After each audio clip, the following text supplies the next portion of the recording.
강혜신의 오늘의 미국. 대한민국 헌법재판소는 만장일치로 윤석열 대통령을 파면했습니다. 한국이 탄핵된 대통령을 몰아내고 방향을 되찾다. 뉴욕타임스 기사 제목입니다. 세계 모든 언론은 공통적으로 한국의 민주주의 제도가 확고하게 유지됐지만 정치 혼란은 계속된다고 보도를 합니다. 이코노미스트는 이재명 대표의 당선도 보장되지 않는다고 전했습니다. 중국이 미국과 똑같이 34% 보복 관세를 부과한다고 밝혔습니다. 트럼프 대통령이 중국과의 앞문 뒷문을 모두 닫은 마당에 중국이 자제할 이유가 없다고 보도한 언론도 있고, 트럼프 대통령과 시진핑 주석과의 정상회담도 그늘 속으로 들어갈 수 있습니다. 트럼프 관세로 인한 피해는 한국을 포함한 또 미국을 포함한 모든 국가 전문가들이 예상하고 어느 정도 각오하고 있습니다. 문제는 미국을 포함해 나라별 피해 규모를 줄이는 것인데, 유럽이 중국과 손을 잡느냐 아니냐가 결정적인 역할을 할 수도 있습니다. 트럼프 대통령은 미국 경제는 아픈 환자고 관세가 치료 방법이라고 주장하고 실제 그렇게 믿고 있는 것처럼 보입니다. 그러나 협상 가능성의 문을 완전히 닫은 것은 아닙니다.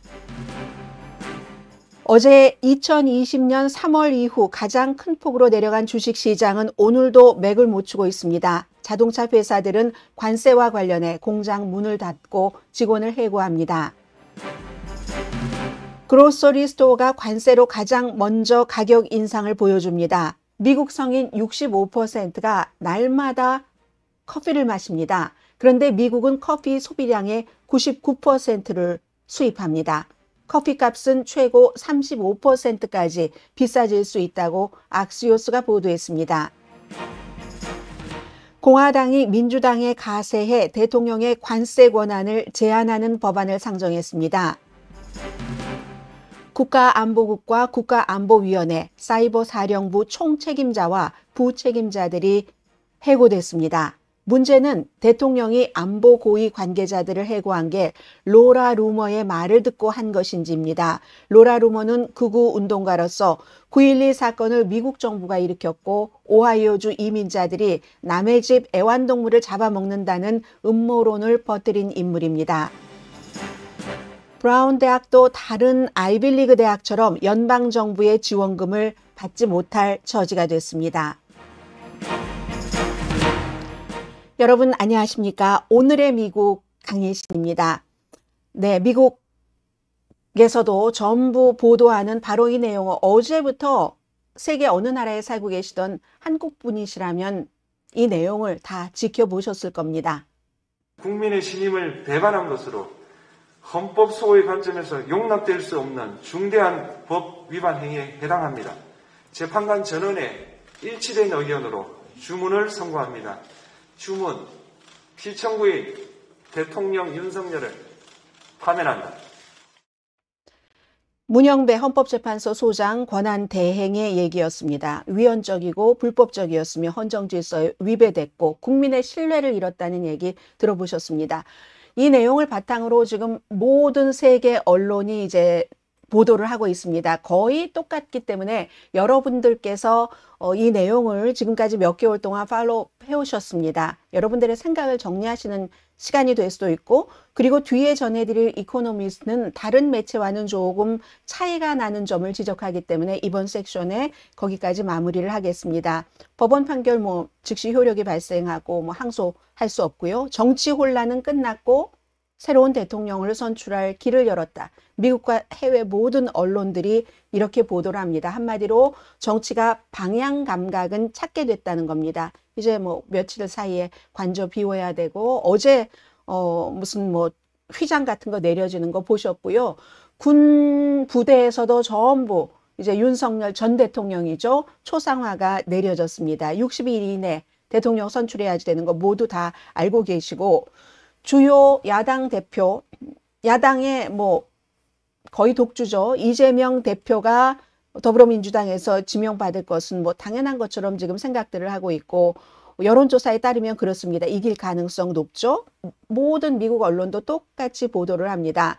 그런데 이제 국민의힘에서는 강력한 선두주자가 없다. 뭐 이름은 언급되지만 뭐 한동훈 전 대표라든가 오세훈 시장이라든가 뭐 홍준표 시장이라든가 경기대학교의 정치학과 함성득 교수가 한국민주주의 승리다. 이게 뭐 함성득 교수 얘기뿐이겠습니까? 모든 일반인들도 다 하고 있는 거죠. 미국 뉴욕타임스와 인터뷰에서 얘기를 했습니다.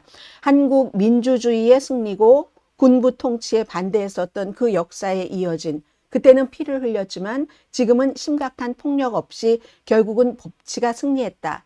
그런데 이제 국민이 이렇게 반으로 나뉘어졌다는 거죠. 윤석열 대통령이 탄핵되고 나서 이렇게 좋아하는 그런, 이제 뉴욕타임스가 인터뷰를 했는데 주로 이제 좋아하는 그런 그룹이 젊은 그룹을 인터뷰를 많이 했고요. 예를 들어서 21살의 장재욱 씨 같은 경우는 대학교 동기들과 법원 근처에서 밤을 새우고 어젯밤에도 3시간밖에 못 잤다. 4개월 동안 시위하면서 기다려온 순간이다. 이렇게 얘기를 했습니다. 그러나 똑같이 역시 그 뉴욕타임스의 보도입니다. 윤석열 대통령 탄핵에 반대했던 분들, 이런 분들은 이제 주로 나이가 많으신 분들을 인터뷰를 많이 했는데요. 거제도에서 올라오신 65살의 예충호 씨, 헌법이 붕괴됐다. 이 결정 자체가 불법이라고 얘기하고 막 실망한 사람들, 저주의 말을 퍼붓는 사람들 무척 많았습니다. 그러나 여러분들께서 아마 거의 생방송으로 지켜보셨을 겁니다. 법원 앞이나 다른 장소에서 모였던 윤석열 대통령, 전 대통령의 탄핵에 반대했었던 사람들이 금방 해산을 했죠. 그리고 나서 이제 뭐 이재명 대표는 진정한 한국의 시작이다. 이렇게 얘기를 했고, 윤석열 전 대통령도 지지자들에게 감사하고 국민에게 사과했고, 그러나 헌법재판소 판결에 대해서 직접 말하지 않았습니다. 유감스럽고 죄송하다. 여러분의 기대에 맞지 못해드려서 죄송하다. 이렇게 얘기를 했습니다. 국민의힘이 약간 달라졌죠. 이 헌법재판소 판결을 우리는 겸허하게 수용하겠다. 이렇게 얘기를 했는데, 지금 모든 미국의 뭐 경제를 중심으로 다루는 월스트리트저널이나 뉴욕타임스나 윤석열 대통령의 강성 지지자들이 시위를 이어간다면 정치적인 불안은 계속된다는 거죠. 이 점은 이제 국민의힘은 일단 승인을 하고, 그런 것이 차기 대통령 선거에서 유리하니까. 그렇지만 국민의힘과는 또 별도로 제야 인사들, 또 뭐 정치계의 그런 중요한 인물들이 이걸 어떻게 이끌어 나갈 것인가도 중요하겠죠. 그 점에 대해서는 경희대학교 정치학과의 안병진 교수는 미국 언론과 인터뷰에서 국민의힘이 방향을 바꿀 것이기 때문에 큰 위협이 되지 않을 것이다. 방향 정도는 한국이 안정적으로 잡아갈 것이다. 이런 얘기를 했고요. 이화여자대학교의 국제학과의 리퍼에릭 이즐리 교수는 오랜 정치 비상사태에서 최악의 상황은 피했다. 왜냐하면 헌법재판소에서 8대 0이었으니까 오랜 정치 위기에서 끝에 빛이 들어왔다. 그러나 이제부터 또 가야 될 길이 멀죠. 새로운 행정부는 북한의 군사 위협, 중국의 외교 압박, 트럼프의 관세를 다 해결해야 된다. 어제 한덕수 이제 권한대행도 새로운 행정부가 들어오는 것을 잘 협조를 하겠다는 식으로 어제 헌법재판소의 판결이 끝나고 나서 얘기를 했습니다. 보수의 엄청난 타격이죠. 보수의 대통령, 박근혜 대통령, 윤석열 대통령 두 사람이 탄핵됐기 때문에 이재명 대표가 이기면 한국의 외교 정책은 윤석열 대통령 때와는 다를 것이다. 미국의 모든 언론은 윤석열 전 대통령 때의 미국과 한국과의 관계, 그리고 아시아에서의 어떠한 그 윤석열 전 대통령의 시각 같은 것을 쭉, 저는 반복은 안 하겠습니다. 그런 것을 쭉 얘기하면서, 그런데 지금의 이 시나리오대로 이재명 대표가 유리하니까, 물론 이코노미스트는 꼭 그렇지도 않다고 얘기를 했지만, 그렇게 돼서 이재명 대통령이 탄생을 한다면 그건 지금과는 달라질 수밖에 없다. 한국에서는 지금 균형을 많이 얘기합니다. 중국과는 경제, 뭐 미국과는 뭐 안보라든가 여러 가지 관세 문제 이렇게 얘기하는데, 미국과 중국에서 그렇게 한국이 마음대로 완벽한 균형을 맞추도록 내버려 두지 않습니다. 그리고 또 뉴욕타임스는 이런 지적도 했네요. 이재명 대표가 대통령에 당선되면 진보 측의 요구 때문에 그렇게 완전한 균형을 맞추기가 힘들다는 얘기예요. 김대연 새로운 미국 안보센터 아메리칸 시큐리티 뉴 아메리칸 시큐리티 센터 거기에 김대연 씨가 얘기를 했고요. 한국은 지금 굉장히 이미 심해진 정치 양극화, 온라인의 선동 정치, 급진적 우익 주류화 뭐 이런 것들 많죠. 의회는 당파 간의 전쟁으로 교착 상태고 오죽하면 헌법재판소에서도 어제 이제 의회에서의 이런 정치적인 문제들도 지적을 했었습니다. 다음 선거에서 누가 이길지는 정말 알 수 없는 일이지만 깊이 분열된 대강 짐작들은 하고 있지만 정치에서의 2개월 짧은 기간이긴 합니다. 60일 짧은 기간이긴 하지만 짧지만 또 엄청나게 긴 기간이기도 합니다. 이게 뭐 국민의힘이 어떻게 하느냐. 윤석열 대통령이 지금까지 헌법재판소 결과가 나올 때까지는 조용했지만 어떻게 할 것인가 등등에 따라서 어쨌든 깊이 분열된 사회를 하나로 모으는 다른 지도자는 거기에 포커스를 둬야지 되는데 그 전까지 할 일이 많다는 거죠. 그리고 윤석열 대통령이 이제 형사재판 내란 혐의에 대해서는 그대로 남아있죠. 4월 며칠인가요? 다시 시작을 하던데 이건 헌법재판소하고는 전혀 또 이제 직접적인 영향을 미치지 않는 거니까 이게 이제 주로 미국에서 보도한 어제 헌법재판소의 파면 결정에 대한 보도였습니다. 그리고 이코노미스트는 맨 앞에 시작은 조금 스케일을 넓혔는데요. 오늘의 미국에서도 뭐 제목 자체가 오늘의 미국이기도 하고 미국 뉴스가 하도 급박한 게 많으니까 전해드리지 못했는데 이코노미스트가 그 점을 지적하네요. 한국의 이 윤석열 전 대통령 완전 그 파면과 함께 한 달도 채 되지 않아서 세계에서는 G20 국가들 가운데 3개 나라가 굉장한 일이 있었다. 그래서 첫 번째 터키와 프랑스 그리고 한국인데 한국은 표면적으로는 이게 다 비슷해 보이는데 지도자와 연관된 한국의 케이스는 조금 도덕적으로 다르다라고 얘기를 하는데 터키 대통령 선거에서 유력 후보였던 에크렘 아마모글루 체포됐죠. 근데 이 체포는 에르도안이 조작해서 체포했다. 자신의 정적을 제거한 거예요. 근데 어쨌든 터키에서 대통령 선거에 나가서 유력한 사람을 제거를 한 거죠. 현 대통령이. 그리고 프랑스에서 마린 르펜 극우 지도자죠. 최근에 몇 년 동안 엄청 떠올랐습니다. 그런데 이제 돈과 관련된 그런 재정 범죄로 합법적으로 유죄 판결을 받았고 뭐 정치 출마하지 못한다던가 이런 게 있지만 현재의 정치인이기 때문에 현재의 본인이 정치인 입장에서 할 수 있는 모든 것을 다 할 겁니다. 어떤 경우는 이건 너무 가혹한 뭐 판결이다 이런 의견도 많죠. 그래서 터키와 프랑스에 이어서 윤석열 전 대통령의 경우는 그의 죄는 민주주의 자체에 관한 것이었고 그리고 그가 축출된 것은 적절해 보인다. 이코노미스트의 보도입니다. 비록 윤석열 대통령의 지지자들은 여기에 동의하지 않을지라도 이렇게 표현을 했습니다. 그런데 다음에 누가 대통령이 되든 너무나 메스라는 단어를 썼는데 메시한 이 상황 속에서 대통령이 해야 될 일이 너무 많죠. 그동안에 그렇지 않아도 뭐 복잡한 문제가 있었지만 재판 그리고 이제 지금부터 2개월 동안의 선거 이 과정에서 무슨 일이 일어날 것인가 이미 분열되고 깊어진 이 사회적인 것을 치유할 수 있는가? 치유하지 못할 가능성이 크다고 예상을 합니다. 몇 개월 동안의 불확실성만으로도 한국 경제 완전히 타격을 입었죠. 신뢰도는 얼마나 하락했습니까? 세계에서도. 그리고 성장 전망 미국과 마찬가지로 하향 조정됐습니다. 명확한 리더십이 없이 한국은 25%로 지금 또 바뀌었어요. 어제 뭐 트럼프 대통령 처음에 25%였다가 26%였다가 다시 25%. 25% 관세를 포함한 트럼프 대통령의 이런 새로운 임기 속에서 미국 행정부와 관계를 구축하는 데 굉장히 어려움을 당할 것이다. 한국의 새로운 지도자는.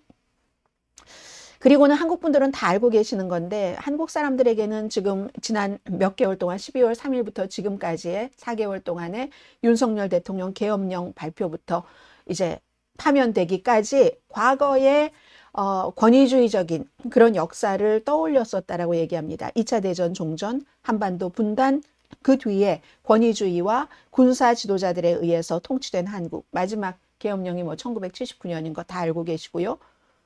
광주 민주화운동, 그런 20세기 또 그 이후에 이웃 국가와의 여러 가지 분쟁, 상반되는 의견으로 이쪽에서는 뭐가 마음에 안 들면 너 공산주의자야 이렇게 얘기하고 이쪽에서는 또 반대로 서로 공격을 하는 이 분열이 지난 4개월 동안 더욱 심해졌는데 한국의 여론조사에 따르면 뭐 윤석열 전 대통령이 추출되기를 원하는 사람들이 더 많았습니다. 그러나 이게 당파적으로 나뉘었었고 양쪽의 시위 어제까지 있었죠. 물론 어제 윤석열 전 대통령을 지지하는 사람들이 빨리 해산하긴 했지만 여기서입니다. 이재명 대표가 선거법 위반 혐의에 대해서 며칠 전에 이게 뒤집혔기 때문에 완전히 대통령 후보 자격에 걸림돌이었던 것이 확 너무너무 중요한 장애물이 제거됐죠. 그러나 이 이코노미스트는 논란이 많은 인물이고 이재명 대표가 그의 승리도 보장되지 않는다.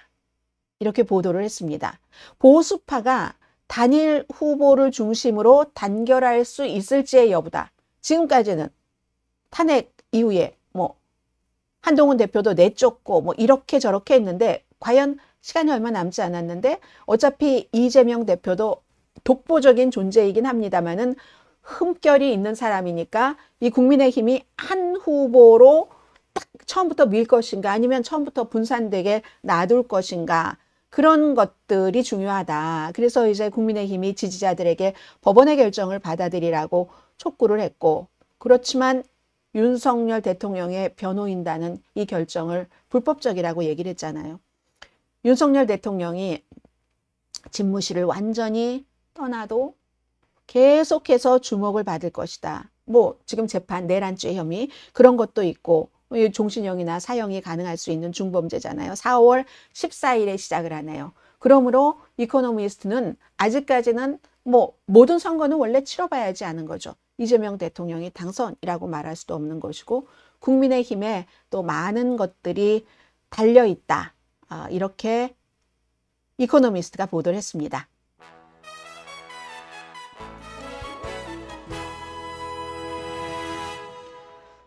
네, 점차 자리를 잡아가는, 저는 한국이 자리를 잡아간다고 하는 건 줄 알았는데 오늘의 미국 유튜브 방송이 자리를 잡아간다고 얘기를 하고 계시고요.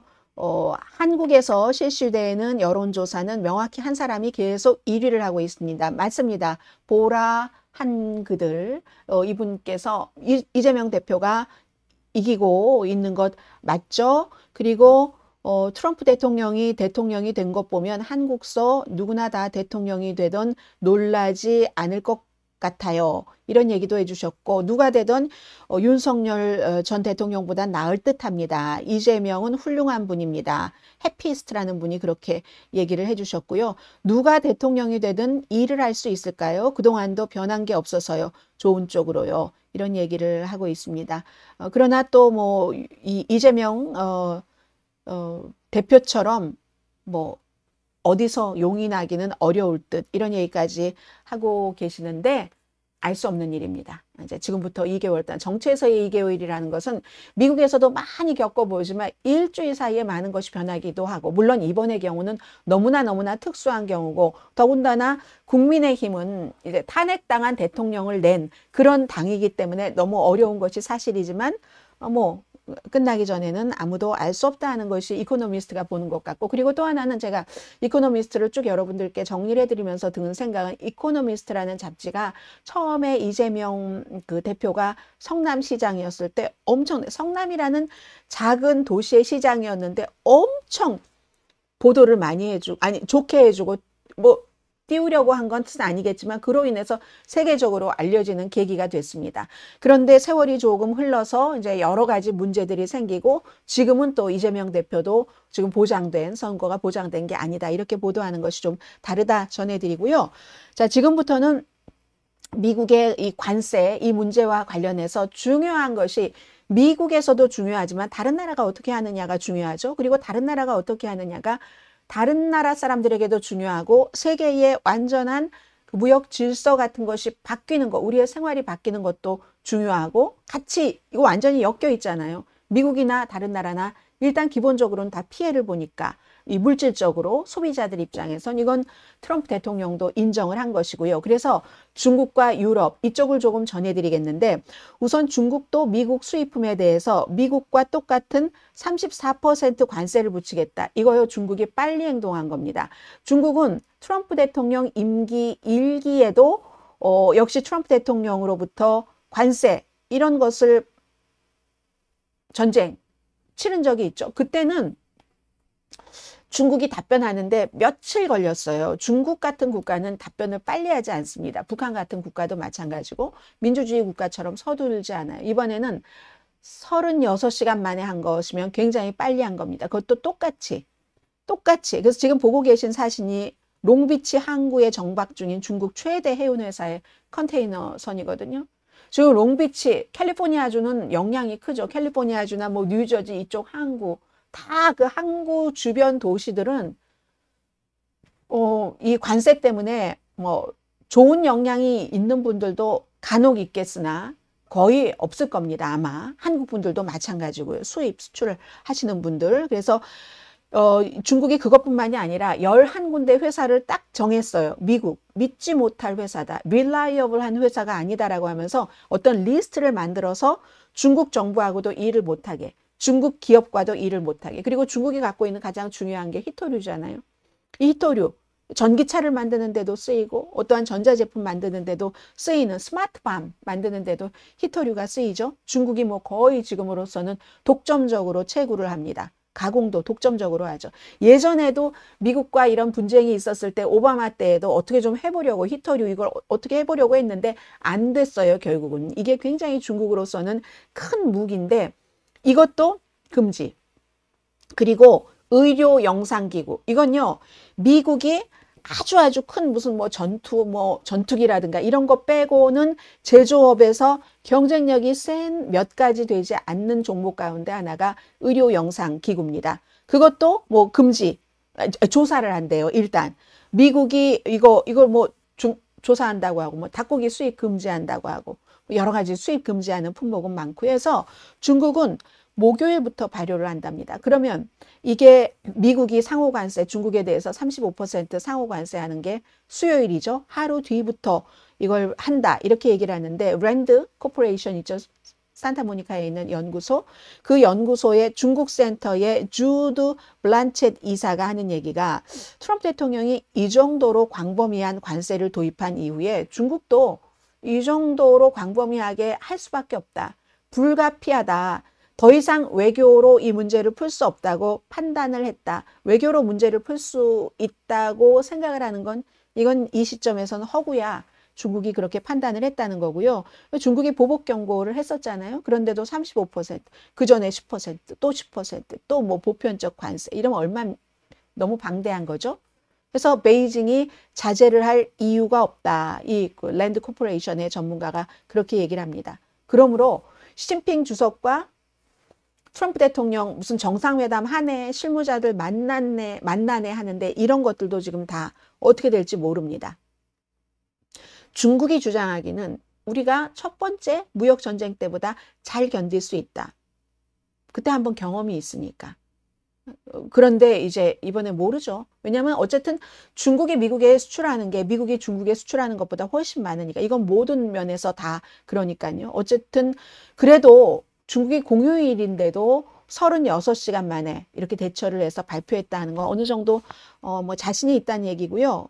오늘 뭐 중국과 통하는 앞문을 막고 앞문만 막은 게 아니라 뒷문까지 닫았다라고 표현하는 매체들이 많은데 그건 왜 그러냐면 중국에 대한 관세도 그렇지만 중국이 처음에 이제 무역 전쟁하고 그럴 때 아 그래 그럼 우리 원료를 베트남이라든가 캄보디아라든가 이런 데로 옮겨서 거기서 물건을 만들어서 미국에 수출하면 관세가 없었는데 지금 그런 나라들 전부 39%, 46% 관세를 부과했잖아요. 그것도 못하게 했죠. 그걸 뒷문을 닫은 것이라고 표현을 합니다. 이렇게 되면 중국도 물론 피해를 봅니다. 그쪽으로 해서 이제 한국도 그렇게 하는 것 있잖아요. 그렇게 하는 게 없어졌으니까. 그러나 그렇게 될 때는 다른 나라들도 뭐 힘들 수 있고 그러면 이왕 이렇게 된 거 그럼 중국이나 다른 나라들이 그럼 저런데 베트남이 더 세잖아. 뭐 46%, 캄보디아 뭐 39%인가 그렇죠. 그러면 차라리 다시 중국으로 돌아가나? 제조업? 노하우도 많은? 이렇게 중국에는 또 득이 될 수도 있다. 이런 얘기들 많이 합니다. 뭐 태국, 말레이시아 마찬가지죠. 그리고 멕시코 같은 경우는 좋겠네요. 멕시코 쪽으로도 많이 돌려서 멕시코에서 미국으로 왔는데 멕시코는 지금 이번에 10% 일반적으로 딱 총괄하는 그 관세에서는 멕시코와 캐나다는 제외가 됐잖아요. 해서 트럼프 대통령이 중국과 통하는 앞문을 34% 직접 상호 관세로 막고 뒷문은 다른 나라의 것으로 해서 공급망이 다시 중국으로 몰려들 수도 있다. 이런 얘기들을 많이 합니다. 캄보디아 49%네요. 39%가 아니라 정정합니다. 캄보디아 관세, 상호 관세 49%, 베트남 45%, 태국 37%, 말레이시아 24%. 자, 그리고 중국에선 이런 계산을 하는 거죠. 뭐 우리가 그래 물론 압박이 돼. 그러나 트럼프도 중간 선거 치러야 되잖아. 미국 내에서 물건값이 그렇게 비싸지면 중간 선거에서 쉽게 조정을 할 수밖에 없을걸? 뭐 이런 기대를 하기도 한다는 거예요. 이 점은 최근에 며칠 동안에 아마 여러분들께서 미국 텔레비전을 보시면은 지미 카러 전 대통령 모습을 많이 들으셨을 겁니다. 지미 카러 전 대통령이 오일 쇼크도 있고 뭐 그럴 때 미국 사람들이 그분 굉장히 도덕적이잖아요. 바른 생활이잖아요. 고통 분담을 하셔야지 됩니다. 그때 지미 카러의 고통 분담에 동참을 했었던 사람들이 많았다면 지미 카러가 선거에서 졌겠습니까? 아니잖아요. 지금 똑같은 상황이다. 이렇게 믿고 있는 사람들이 많은데, 그런데 이 트럼프 대통령은 미국 경제를 아픈 환자다. 아픈 환자고 관세가 치료법이다. 이렇게 주장을 하고 믿고 있는 것처럼 보입니다. 그런데 미국뿐만이 아니라 해외 모든 전문가들은 이거 치료 방법이 아니다. 이건 중증으로 가는 무분별한 악수다 하고 암울함을 지적을 하고 있습니다. 결국은 트럼프 대통령이 아무 생각 없는 이런 표현을 하던데요. 이코노미스트는 그런 무분별한 관세는 경제적인 혼란을 일으킬 것이다. 그러나 세계는 피해를 제한할 수 있다. 이코노미스트니까 미국 매체가 아니니까 미국은 빼고 세계. 근데 뒤에 세계의 그 결론 부분부터 좀 말씀을 드리겠습니다. 왜냐하면 중국과 연관이 된 것이기 때문에 앞에도 우리가 이 관세에 대해서 한번 쳐다볼 수 있는 좋은 내용들이 많았는데 세계가 지금 이번 재앙을 함께 겪어야지 되고 어떻게 대응해야지 될지도 결정을 해야지 되는데 한 가지 의무는 이제 보복 여부라고 얘기합니다. 정치인들은 신중해야지 된다. 트럼프 대통령에게는 보복 조치를 취하면 지금 중국도 보복했고 유럽도 한다고 하고 뭐 프랑스도 뭐 투자를 금지한다고 하고 여러 가지 얘기가 나오잖아요. 이코노미스트는 거기에 대해서 경고를 합니다. 그렇게 하면은 트럼프는 물러서는 게 아니라 더 강경해질 가능성이 높다. 1930년대처럼 그때 뭐 높은 관세하고 막 이럴 때 얘기를 하는 것 같아요. 그래서 대신에 각 정부는 21세기 경제를 이끄는 서비스 분야에서 어떻게 해볼 수 있다. 미국이요, 다른 나라 물건을 엄청 지금 많이 수입을 하잖아요. 그러니까 트럼프 대통령이 힘의 논리에 의해서 우리가 그 나라 물건을 이렇게 많이 사는데 우리가 원하는 대로 해주지 않으면 관세를 이렇게 해놓으면 우리에게 아무튼 좋게 해줄 거야 하는 그런 생각을 하고 있는 거잖아요. 그런데 그렇게 세계에서 많은 물건을 사도 미국은요, 미국 사람들이 쓰는 물건 있잖아요. 또 엄청나게 많은 부분은 미국에서 제조됩니다. 전체적으로 최종 수요에서 수입해서 쓰는 것은 15%밖에 안 된대요. 놀랍지 않으세요? 그러니까 이건 미국이 세계 무역을 지배하지 않는다는 얘기가 됩니다. 워낙에 물량이 많아서 그렇지 15% 차지합니다. 물론 미국이 무슨 다른 글로벌 금융이라든가 군사 이거는 세계 최고죠. 근데 글로벌 금융도 지금 유럽에서 제재할 수 있다고 하고 그래서 아무튼 미국이 만약에 현재 추세대로 수입을 그럼 전면 중단하고 미국 내에서 자급자족한다고 해봐요. 그래도 100군데가 넘는 미국과의 무역 교역 대상국들이 5년 안에 잃어버린 수출량을 모두 확보할 수 있답니다. 왜냐하면 어차피 나머지 85%는 다른 나라에 수출을 했기 때문에 그런 얘기를 하고 근데 여기에 중국이 문제다. 우리가 그럼 단합해서 미국 빼. 우리끼리 해야 하는데 여기에 중국을 포함시켜 마라. 여기에 대해서는 이코노미스트는 중국을 믿지 못하는 거죠. 워낙에 중국의 국영기업을 지원하는 것이라든가 또 중국의 국영기업들이 글로벌 표준을 위배하는 일들이 너무 많았었기 때문에 그리고 무슨 과거에는 생산 능력이 너무 많으니까 지금은 다른 나라들로 많이 이제 갈려졌지만 다시 또 들어갈 수도 있다고 보고 있지만 다른 나라에도 관세를 붙이니까. 그런데 중국이 과거에 그 과잉 생산 능력 때문에 수출을 이용해서 막 덤핑하고 하는 것 있잖아요. 그런 일들. 그래서 결론은 중국과 함께 새로운 무역을 구축하는 것. 그동안에 이제 유럽이 미국과 같이 했는데 그렇게 하는 게 바람직할 수도 있는데 조건절을 꼭 붙여야지 된다는 겁니다. 중국이 더 이상 덤핑을 하지 말도록 생산력이 너무 노동력, 값싼 노동력이 많아서 하니까 덤핑하지 말아야 된다. 해외로. 대신에 내수. 근데 실제로 중국은 그런 것을 하고 있기는 해요. 내수의 중심으로 경제를 재조정을 한다는 것을 우리가 보장받으면 미국 버려버리고 중국과 손을 잡을 수 있다는 얘기입니다. 결론적으로 말하면 이건 통합하는 과정이잖아요. 새롭게 수십 년 동안에 미국이 원해서 미국이 자리를 잡아놓고 미국이 또 굉장히 번영을 했었던 그걸 지금 미국이 손해본다고 하면서 버려버리는데 이런 통합은 항상 느리고 어렵습니다. 트럼프 대통령처럼 장벽을 세우는 것이 무역장벽. 이게 쉽다고 얘기를 합니다. 그래서 지금 세계는 트럼프 대통령이 만들어 놓은 이 관세라는 혼란을 피할 수는 없지만 그럴 방법은 없지만 트럼프 대통령의 그 어리석은 관세 이게 반드시 승리하도록 놔둬야 되는 것도 아니다. 힘들어도 중국도 구슬리고 해서 해야지 된다. 이게 이제 이코노미스트의 얘기거든요. 근데 이 글에 제가 뒷부분부터 전해드렸는데 앞에는 이렇습니다. 제가 여러분들께 여쭤볼게요. 만약 여러분들께서 가까운 나라, 미국에 살고 계시다면 가까운 뭐 캐나다나 아니면 멕시코가 됐던 먼 유럽이나 한국이 됐건 그런 나라들이 미국을 약탈하고 미국을 강탈하고 미국을 강간하고 미국을 침탈해서 미국이 번영할 수 있는 기회가 수십 년 동안 50년 이상 동안 잔인하게 박탈당했다. 이렇게 느끼셨습니까? 아니면 미국은 참 물자도 풍요롭거든. 유럽 여행 가봐야지 미국 풍요롭다는 거 알아. 미국 잘 살다는 거 알아. 이렇게 생각을 하셨습니까? 여러분들께서 후자로 생각을 하셨다면 축하합니다. 여러분은 미국 대통령보다 훨씬 현실을 잘 이해하고 계시는 겁니다. 이게 이코노미스트의 첫 번째 문장이에요.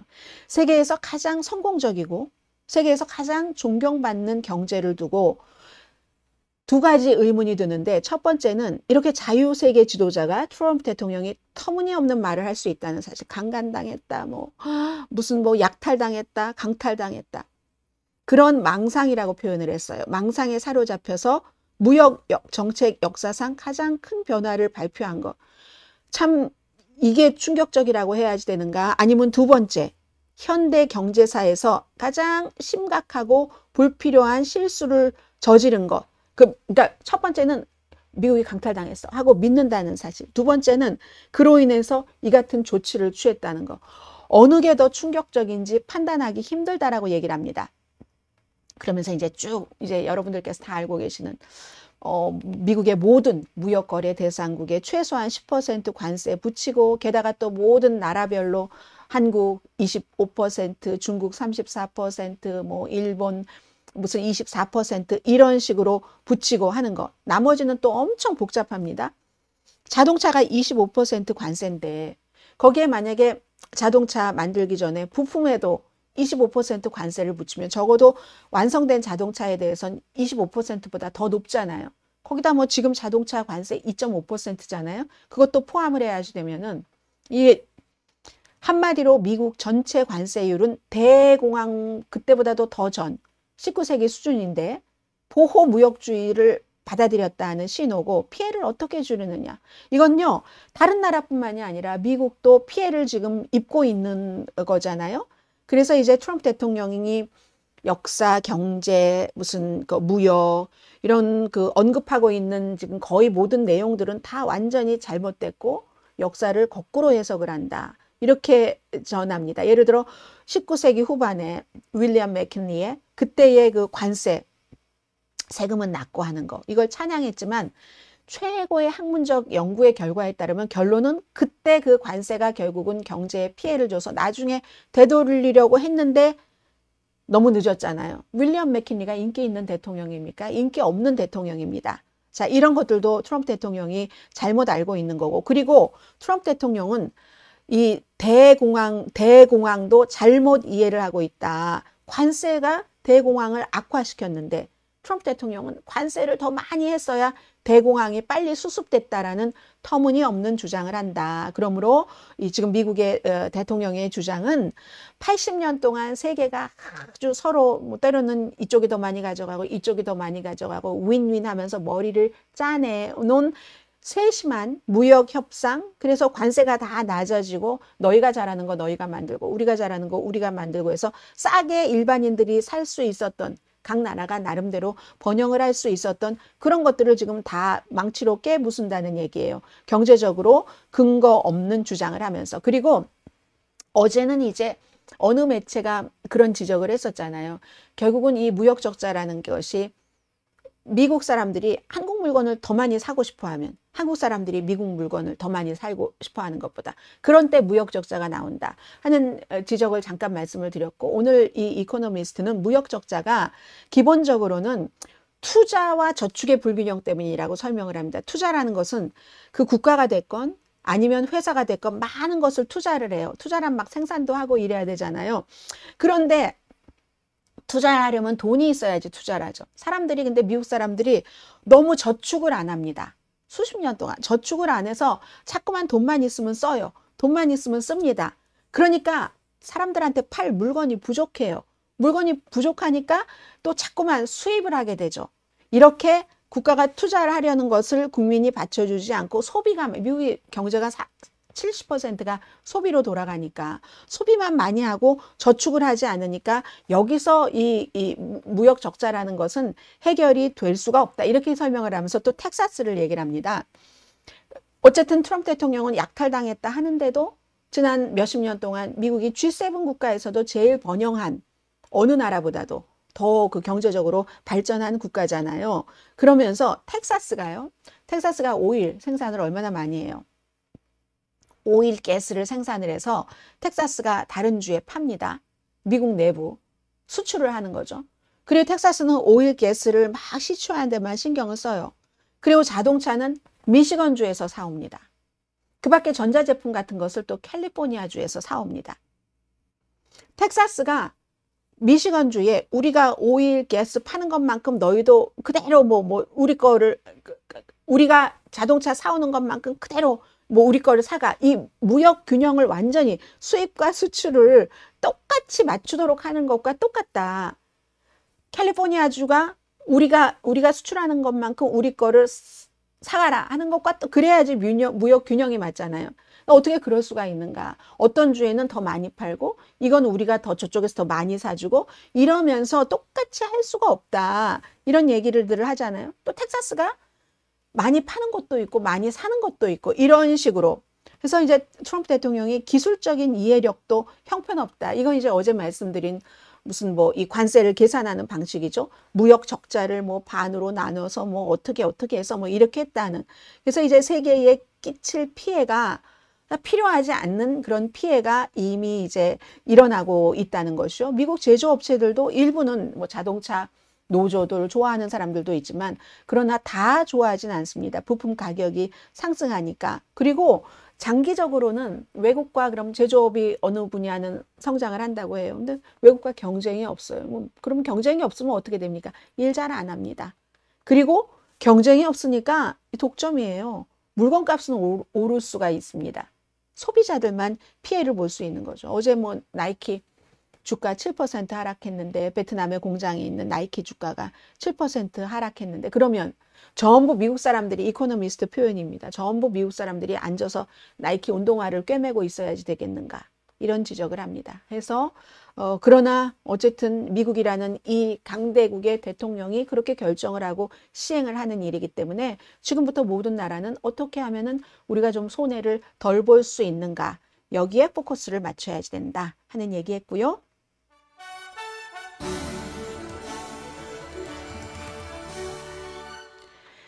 강혜신의 오늘의 미국입니다. 네, 오늘도 미국 주식시장 분위기 나쁘죠. 당연히 어제도 나쁘고 미국뿐만이 아니라 세계 다 똑같이 나쁩니다. 팬데믹 절정이었을 때 2020년 3월이니까 2020년 1월부터 시작해서 그 3월쯤에는 완전히 문을 닫기를 싫어해도 닫을 수밖에 없었던 그런 상황이잖아요. 그때 주식시장 이후에 최저치까지 내려갔습니다. 그래서 S&P 500도 뭐 거의 어제 5% 하락했죠. 나스닥이 1000몇이었어요. 나스닥이 4자리 숫자. 하락하는 일 참 드문 일이잖아요. 지금도 다우지수도 어제 뭐 1600 정도 하락했고요. 지금도 오늘도 좋지 않습니다. 나스닥이 어제 6% 정도 하락했는데 다우지수 어쩌죠. 오늘도 1508이네요, 현재. 어제 이 시간쯤에도 1200 정도에서 끝장이 되니까 1600 정도 되던데 지금 S&P 500도 239포인트나 내려가요. 다우지수, 그러니까 나스닥 지수도 많이 내려가고 있을 것 같은데요. 야, 지금 어제 오늘 이틀 동안에 미국 주식값 401k 같은 거 다우지수 401k 같은 거 어떻습니까? 어제 보니까 제가 팍스뉴스를 보면서 화가 많이 났는데 팍스뉴스에 백악관 출입기자 존 로버츠 같은 사람 그리고 또 다른 2명 진행자들이 전부 지금 주식 살 때야 이렇게 얘기한 사람도 있고요. 이 백악관 출입기자는 다른 그 공동 진행자한테 얘기를 하는 거예요. 지금 뭐 걱정할 거 하나도 없어. 내년 이맘때쯤이면은 뭐 5만 정도 될 거야 하니까 여자 진행자가 뭐 다우 지수를 얘기를 하는 거지 하니까 뭐 나스닥이 5만까지야 가겠어? 이러면서 나는 거기에 베팅한다. 뭐 1달러 건다. 그리고 또 하나 한 사람의 오후에 진행자는 여러 사람 같이 나와서 진행을 하는데 자신은 본인의 401k가 내려가고 있는 거 상관하지 않는다. 막 화가 날라고 그랬어요, 저는. 401k가 내려가는 본인은 부자니까 그렇지. 아니, 부자 아닌 사람도 401k가 내려가는 게 왜 상관 안 합니까? 물론 그 사람이 설명한 건 있어요. 왜 난 상관하지 않느냐면 이 디스맨을 믿기 때문에 트럼프 대통령을 믿기 때문에 그렇다. 트럼프 대통령이 모든 것을 다 좋게 해놓을 것이기 때문에. 그리고 막 어떤 사람은 지금 살 때야 이런 얘기까지 하는데 401k를 지금부터 그것을 뜯어서 쓰셔야 되는 분들 입장을 생각해 보세요. 억만장자가 아니고서야 요즘 뭐 백만장자도 미국에서 잘 못 삽니다. 하도 뭐든지 비싸서. 본인들처럼 그렇게 돈이 많은 뭐 1년에 몇백만 달러, 몇천만 달러를 받는 사람들이나 401k 내려가는 거 난 아무렇지도 않아. 이렇게 얘기할 수 있죠. 뭐 예를 들어 26살 이제 막 시작한 그런 사람들이나 당장 지금 그걸 찾아야 되는 사람들의 입장이 다르잖아요. 나스닥도 많이 내려가네요. 지금 나스닥도 754포인트 지금 현재 내려가고 있습니다. 그래도 트럼프 대통령은 장기적으로 이게 맞다고 주장을 합니다. 언제까지 버틸지는 모르죠. 수입업체에 지금 한 8천억 달러 정도 손실될 것이다. 이렇게 보는데 기업들의 가치는 어제 5% 정도 하락했으니까 S&P 500으로 볼 때 한 2조 달러 정도 하락했다는 거잖아요. 그럼 이게 트럼프 말대로 다 뭐가 돼도 계산이 안 나옵니다. 해서 이제 기자들이 물어봤어요. 트럼프 대통령에게 일부 관세율을 낮출 뜻은 있어요? 하니까 뭐 놀라운 제안 뭐 열려 있다. 근데 이것도 지금 대통령과 대통령의 입이라는 백악관의 대변인과 그 주변 사람들 얘기들이 좀 달라요. 아니야 이렇게 얘기를 하는데도 또 대통령은 또 열려 있다 이렇게 얘기를 하고 있거든요. 그리고 이미 이제 자동차에 대한 관세가 부과됐기 때문에 집하고 크라이슬러 만드는 스텔란티스가 미국 내에 5개 공장에서 900명 그 근로자를 해고했거든요. 근데 이게 왜 그러냐면 멕시코나 캐나다에 공장이 있어요. 다 공장이 있는데 그 공장에 납품하는 뭔가를 생산하는 겁니다. 이 미국 내의 공장. 해서 한 7번 왔다 갔다 해야 된다잖아요. 자동차가 완성이 되려면. 그래야지 되는데 다들 이렇게 자동차 관세는 이번에 뭐 일반 10% 관세는 안 붙였지만 자동차 관세 붙여지는 거잖아요. 캐나다도 곧바로 25% 보복 관세 붙이겠다고 했고 이러니까 미국 내 공장도 닫을 수밖에 없는 경우가 생기는 거예요. 아니 우리가 저쪽에 또 보내서 가지고 와봤자 또 관세하면 남는 게 없는데 공장도 문 닫고 사람들도 해고를 할 수밖에 없는. 그러니까 민주당의 마리아 캐트웰, 공화당의 척 그레슬리 의원은 잘 알려져 있죠. 이 두 사람이 관세에 대해서 대통령이 이렇게 맘대로 하게 해서는 안 된다.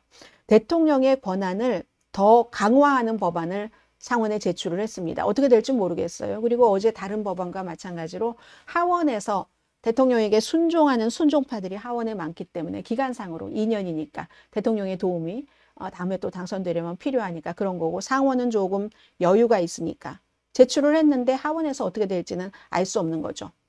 그 법안의 내용을 보면요, 대통령이 어떤 수입품에 대한 세율 변경 사항이 있을 때는 의회에 그걸 통보하고 설명을 해야 된다. 만약에 의회에 설명하지 못하고 의회가 승인하지 못한 관세는 대통령이 한 거니까 하기는 하되 60일 이후에는 자동적으로 만료되도록 하는 이 같은 법안이 상정이 됐습니다. 그리고 뿐만 아니라 보수적인 비영리 단체는요, 트럼프 대통령의 이 중국 관세가 권한을 초과했다 이렇게 얘기하면서 행정부를 상대로 소송을 제기했습니다. 그런데 또 대통령의 사위인 그 자레드 쿠슈너가 그 에브라함 아코드라는 그런 사우디아라비아하고 이스라엘도 잘 지내게 하고 중동에서 하는 이런 일 했잖아요.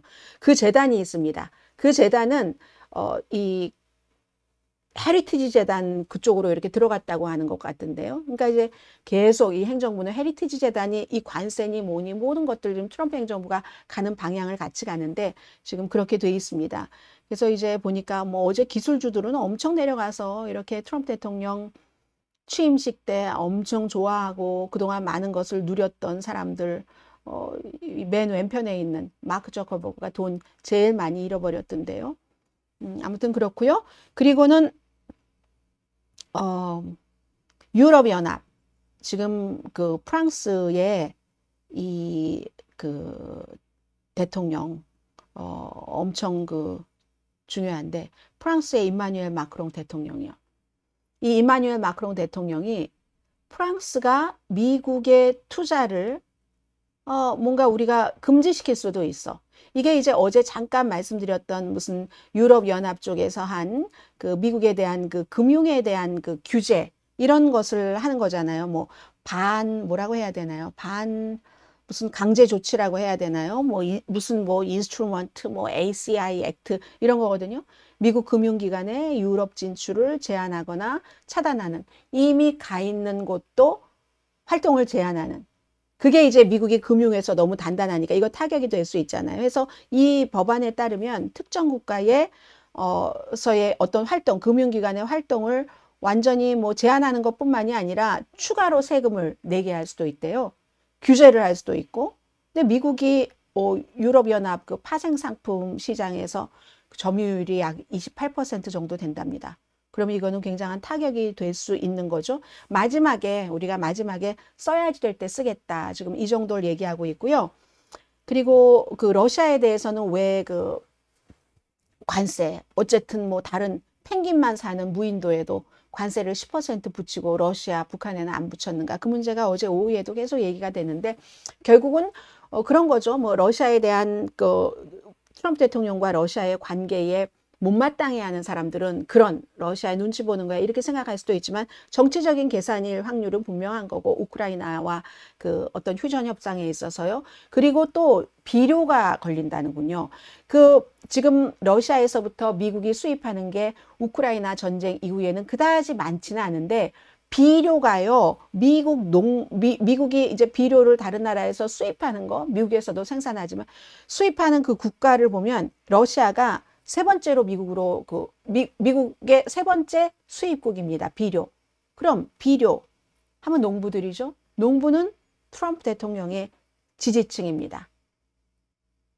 그래서 이제 그런 것들도 있을 수 있다 하는 것이 있고, 자, 지금부터 미국에 살고 계시는 분들이라면 인플레이션 영향을 가장 많이 받는 마켓, 어제 마켓 혼잡했나요?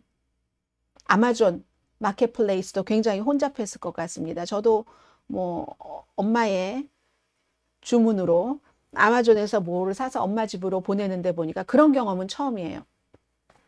여러 가지를 사고 제가 마지막 단추를 누르려고 하는데 갑자기 인터넷 그 시그널 엄청 좋고 한데 사진은 다 빠지는 거예요. 그리고 아마존이 작동을 제대로 안 하는 겁니다. 이거는 그냥 제가 짐작하고 있는 거예요. 아마존이 너무 접속자들이 많아서 그런가 하는 페이퍼라든가 이런 것들은 미리 살 수가 있는 거잖아요. 그래서 이제 그런 짐작을 해봤는데 지금 남미에서 오는 커피요. 또 바닐라, 바닐라와 비슷한 스펠인 바나나도 마찬가지고, 과일, 뭐 베지터블 뭐 이런 건 이제 너무 많이 알고 계시고요. 무슨 뭐 아보카도라든가 등등. 베리가 이게 이제 계속 겨울까지 가면은, 지금 이제 봄, 여름이 다가왔지만 베리도 겨울철에는 미국이 조금 추우니까 남쪽에서 올라오지 않겠어요? 베리 얼마나 많이 먹어요? 미국 사람들. 스무디 할 때도 먹고 뭐도 먹고 그냥도 먹고. 그 다음에 슈림, 이런 것들 값이 엄청 올라간다. 예일 대학교의 예산연구소의 모델에 따르면 농산물 가격은 전반적으로 4%, 식품 가격 2.8%, 특정 거는 너무 많이 올라간답니다. 우리가 달걀 때문에 얼마나 난리가 났었어요. 근데 미국에서요, 달걀을 날마다 먹는 사람은 10%밖에 안 된대요. 날마다 먹는 사람들은. 많을 것 같죠? 커피를 날마다 마시는 분. 저도 아침에 한 잔 마십니다. 요즘에는 이 유튜브 생방송을 새로 시작해서 유튜브 생방송 끝나고도 마십니다. 하루에 몇 잔 마십니다. 커피 같은 경우는 63%가 날마다 마십니다. 그럼 가격이 올랐을 때 소동을 한번 생각을 해보세요. 달걀대를 생각을 해보세요. 소비자에게 10%에서 33%까지 커피값이 오를 수도 있다는 겁니다. 새우. 미국에서 참 싸죠, 새우가. 왜 그러냐면 새우도요, 미국 사람들이 먹는 새우가 90% 이상이 다른 나라에서 수입하는 겁니다. 관세가 없었죠? 그런데 이제 이게 90% 이상인데 뭐 에콰도르에서도 수입하고요. 인도, 인도네시아, 인도도 뭐 어제 관세 재조정됐던데요. 26%로. 인도네시아, 베트남, 또 한 개국이 있는데요. 에콰도르, 인도, 인도네시아, 베트남, 이렇게 4개국에서 90% 이상이 들어온답니다. 아, 미국 사람들이 먹는 새우는요, 90%가 아니라 94%가 수입품이랍니다. 그리고 그 94% 수입품의 90%를 이 4개 나라에서 온답니다. 물론 이것도 미국 내에서 새우를 생산하는 그런 곳은 너무 기뻐하겠죠. 그렇지만 94%가 수입품이니까 일반 소비자들 입장에서는 엄청 나쁜 거죠. 소수의 새우를 미국에서 생산해서 판매하는 그런 기업을 빼놓고는. 빅맥이요, 이거 힘들 수 있대요. 이 빅맥이 왜 힘드냐면 미국 소고기는 기름기가 많잖아요. 근데 호주산 쇠고기는 기름기가 좀 적답니다. 그래서 호주산 쇠고기하고 미국 쇠고기하고 같이 결합을 해서 그래야지 이제 이상적인 지방 함량이 된대요. 그 햄버거에 들어가는 고기에. 그런 점들도 있고, 과테말라산 바나나, 뭐 유럽의 뭐 이태리의 소스나 이태리의 뭐 올리브 오일이나, 올리브 오일 한국에서도 올랐다면서요. 재수가 제 친구가 그러던데 한국에서도 올리브 오일 값 올랐다고 하는데, 뭐 이탈리아의 와인만, 프랑스의 와인만 그렇습니까? 페루산, 뭐 포도, 와인 이런 것들 많죠. 칠레산 와인 요즘 가보세요. 미국 마켓에 굉장히 많습니다. 이런 식으로 미국 사람들 이미 이제 고통을 받기 시작했고요. 자, 오늘까지는 이렇게 관세가 중심인데 잠시 뒤에 정말 중요한 뉴스, 관세가 아니었다면 이거 엄청나게 중요하게 보도가 됐을 겁니다.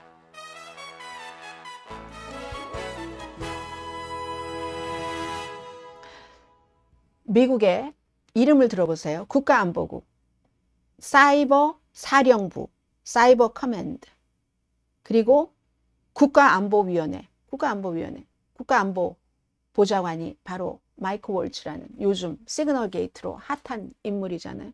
이런 곳에 헤드들이 어제 하루아침에 다 날아갔어요. 이 마이크 월츠가 있는 국가안보위원회는요, 6명인가가 해고됐다고 하는, 그것도 마이크 월츠가 우리 그 사람들 보호해야지 된다 하는데 대통령이 해고를 했답니다. 근데 해고하는 것도 있을 수 있는 일이지만 문제가 뭐냐면 바로 이제 이 사람이거든요. 국가안보에 대해서 이 사람의 입김이 얼만큼이나 들어갔느냐가 중요한 겁니다. 아마 전에 선거 직전에 이 굉장한 그 우파, 뭐 본인의 그 소셜미디어 활동을 많이 합니다. 많이 하는 로라 루머라고 여러분들께 전해드린 적이 있는데, 트럼프 대통령의 전용기에 뭐 얼마 사람들 많이 태우지 않는데 꼭 타고 다니고, 그래서 이슈가 많이 됐었잖아요. 이슈가 되니까 트럼프 대통령이 당시에는 말을 들었어요. 말을 들어서 나중에 이제 그 전용기에서 빼기도 하고 했었던 바로 이 로라 루머거든요. 로라 루머를 만나고 나서 트럼프 대통령이 이런 중요한 국가 안보에 관한 고위 간부들을 어떤 국은요, 국장, 부국장을 함께 날렸어요. 국장, 부국장 함께. 이유가 뭐냐면 로라 루머가 충분히 마가스럽지 않다. 그 사람들이 충분히 대통령에게 충성하지 않는다. 이 명단을 제시를 했대요. 제시를 해서 다른 사람도 거기에 있었다고 하거든요. 마이크 월츠 같은 사람도 막지 못했다는 겁니다. 마이크 월츠라는 이 대통령 국가안보보좌관도 막지 못했다. 그랬더니 나중에 이제 기자들이 열심히 물어봤어요. 지금 이 사진은 트럼프 대통령 전용기에 그 타고 내리는 그 로라 루머의 모습이거든요.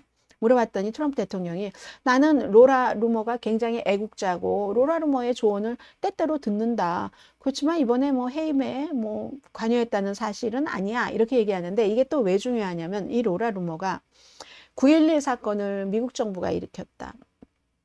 아니면 무슨 뭐 오하이오주에서 뭐 이민자들이 뭐 남의 집 애완동물까지 다 잡아먹는다 등등 그 밖에도 엄청나게 흉한 그런 음모론을 많이 퍼뜨리는 사람이거든요. 그래서 아니 그런 사람을 들어오고 나서 뭐를 페이퍼를 갖고 들어왔대요. 30분 뒤에 해고를 했다. 아니, 국가안보보좌관이 막았는데도 그걸 못 막았어. 대통령은 아니야 말은 듣지만 이번에 내가 로라 루머 말 듣고 해고한 건 아니야 라고 얘기하지만 뭔가가 전혀 김이 아닌 건 아닌 것 같아요. 왜냐하면 모든 매체가 어제부터 오늘까지 계속 그 내용을 보도를 하고 있으니까. 그리고 이 로라 루머는 지금까지 계속 막 불만을 많이 했어요. 백악관 출입기자의 말이야. 본인이 이제 소셜미디어 하는 사람이니까 나보다 자격이 없는 누구도 들어가 있고 누구도 들어가 있는데 나는 안 들어갔다고 불만을 엄청 많이 얘기하는 그런 사람입니다.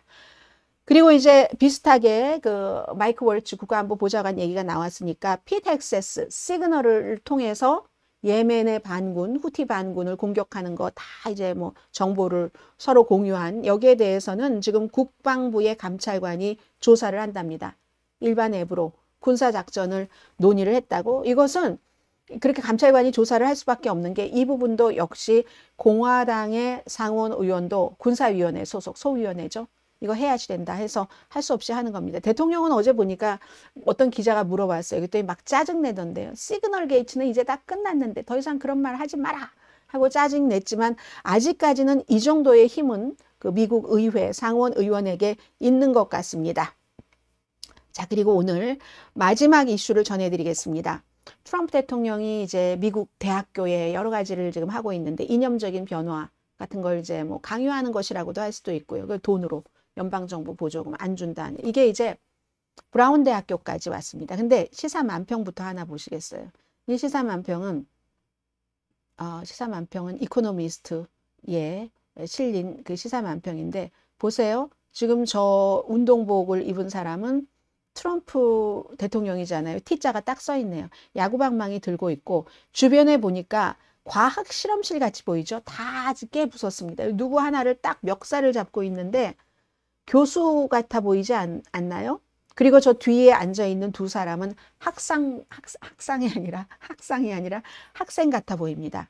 이게 마치 미국의 대통령이 야구방망이를 들고 불량배처럼 들어와서 이념 변화를 강요하기 위해서 여러 가지를 하고 있다. 코넬 대학교, 하버드 대학교, 유니버시티 오브 펜실베니아 등등 한 60군데의 반유대주의 그리고 다양성, 형평성, 포용성, DEI 없애 이런 것들로 연방정부가 돈 안 줘 이거 안 하면 이렇게 하고 그래서 뭐 시정을 해도 또 돈은 안 줘요.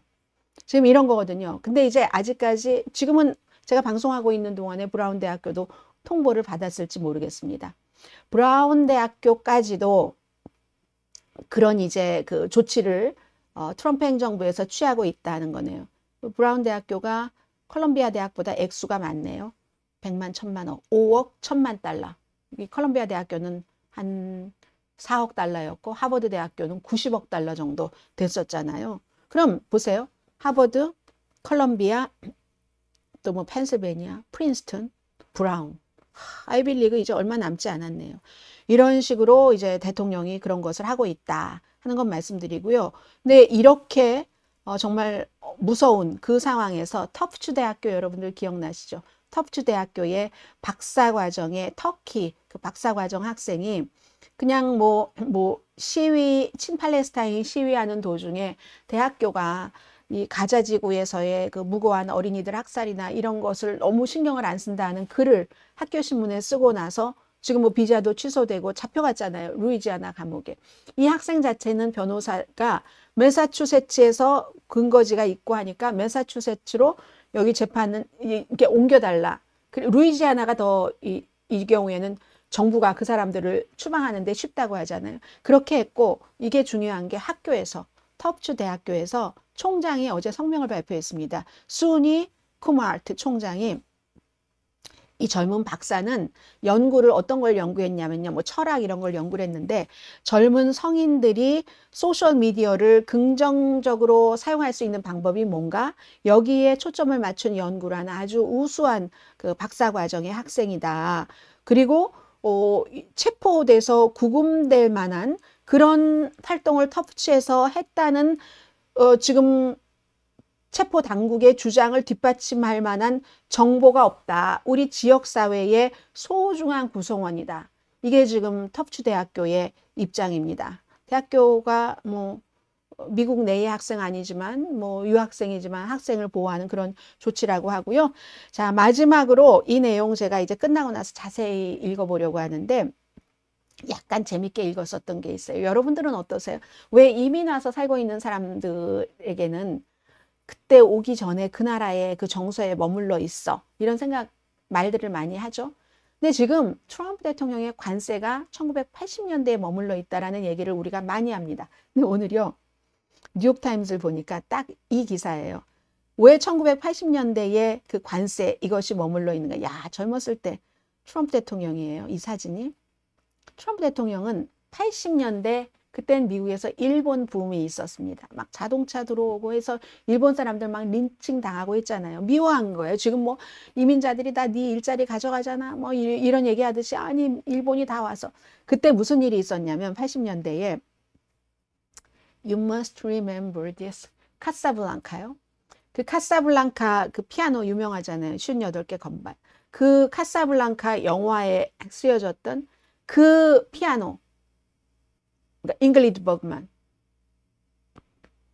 가서 그 피아노요. 그 피아노를 경매에 붙여줘서 사려고 했어요. 근데 88년도였는데 일본 무역회사에게 졌답니다. 그때 트럼프 대통령이 일본이 엄청 부자구나. 엄청나게 이거 부가 커지고 있구나 하는 걸 느끼면서 부동산 개발업자였거든요. 뉴욕에서. 또 정치에 대해선 약간 본능적인 초보자 이 정도라고 말씀드릴 수 있을까요? 그러면서 그때 아니 일본이 이렇게 부자가 돼서 미국에 와서 막 자동차도 팔고 투자도 하더니 관세를 부과해야지 돼. 15%에서 20% 정도. 지금은 다 은퇴했지만 다이언 소여라고 ABC 방송에 앵커 있죠. 그 앵커와 인터뷰에서 일본에 이거 물게 해야지 돼 하면서 그 당시에 한국도 비난을 했대요. 그 다이언 소요와 인터뷰에서 일본 비난하기 전에 무슨 서독이죠. 그때는 88년도였으니까 베를린 장벽 무너지고 이렇게 합쳐지기 전이니까 서독도 막 비난을 하고 사우디아라비아 지금 얼마나 친해요. 그리고 한국도 무역에 있어서 미국을 강탈한다. 지금 하는 얘기를 똑같이 하는 거예요. 트럼프 대통령이. 그러므로 우리는 우리나라를 보호하기 위해서 일본의 관세를 10%에서 20%까지 물게 해야지 된다. 이게 1980년대에 트럼프 부동산 개발업자의 관세 사랑이 지금 대통령이 돼서까지 이어지고 있다.